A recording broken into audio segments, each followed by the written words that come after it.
1944-жылы мен Жансақ Тайкемдин жылкы кайтарып жүрчүмүн. Биз Саргоодон келип Тегерес Башатка кичи жайлоого отурдук.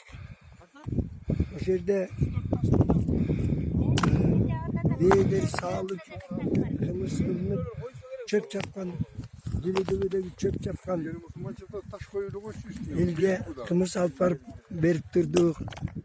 Анан мен бээлер улундар агытылгандан кийин түшкөн кийин Тегерес Башаттан чоң сууну көздөй жылкыны айдап сугарчумун. Анан кайта чыккан жылкылар кайта чыгып ушул Серкебайдын сол капталдын сеңиринде жылкы оттоп калар эле. Рапия жеңем өтүп баратып, ай сау кул.